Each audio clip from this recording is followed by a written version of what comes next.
Big LEZ'S League, an all rugby league experience.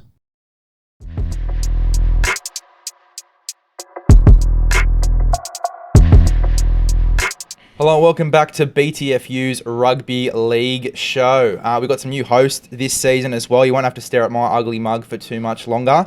You've got Big Les and then you've got extra large Les, Darcy Lussick over here. How are you, brother? Good, mate. Good. You excited for the new year? Yeah, pumped. Excited for the footy. It should be a good season. Yeah, super keen to kick off, mate. It's going to be a big season this year. Heaps evened out. And obviously you'll be joined by Renee Gartner as of next week as well. Yep. Pumped to work with someone like Renee? Yeah, she's good. Obviously, a lot of experience. She's like one of the boys. She knows her footy. So keen to get into it every week with her. Yeah, it's going to be good fun this season. Let's quickly touch on the trials. Yep. Firstly, we'll talk about the World Club Challenge. Obviously, a bit of controversy about how the game was refereed and the outcome of the game.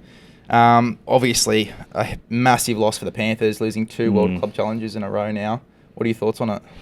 Yeah, look, without taking anything away from Wigan, because they were right up for that game, especially in that first half, their line speed, they were right up for it. The calls really cruelled Penrith. Obviously the Liam Martin strip call there right towards the end, they would have given them a set of 6 right on the line with a couple of minutes to go.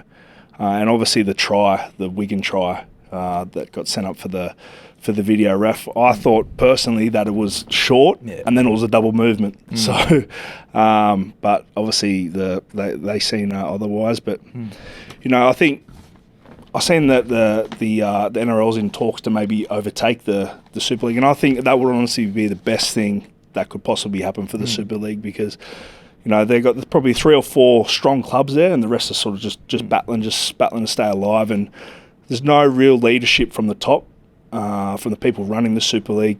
The people running the clubs, mate, they fight for everything, for absolutely everything. There's good people there, but they're just directionless. So I think if the NRL get over there and overtake it, it'll be good for the game.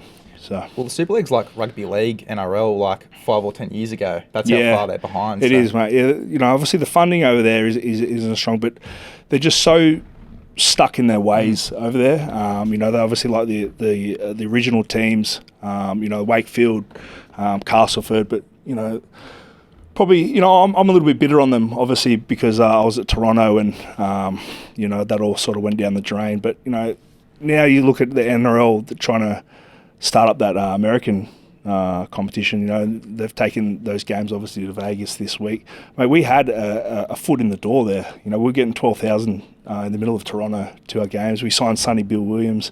Our owner probably didn't help us, but at the end of the day, I think they ruined a really good opportunity there. But anyways.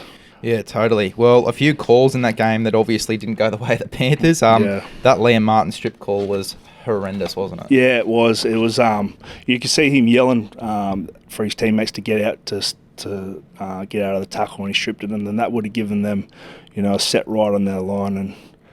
And Nathan Cleary showed us in the grand final, when the pressure's on, he performs, but wasn't to be. It's bad when the English commentators, who are very biased, are going the way of the NRL as well.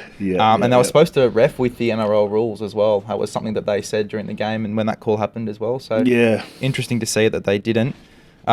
We talked about the Wigan try already. Yep. I thought that for the Panthers, obviously they turned up in the second half as well, but I thought Dylan Edwards and his kick returns were massive for the Penrith Panthers, and I think he definitely helped them win that game in a very tight game as well. Obviously, as we said, some decisions that went against the Panthers, but the reason it was so tight was because the Wigan were kicking the Panthers into their own end, and Dylan Edwards was getting them out every time.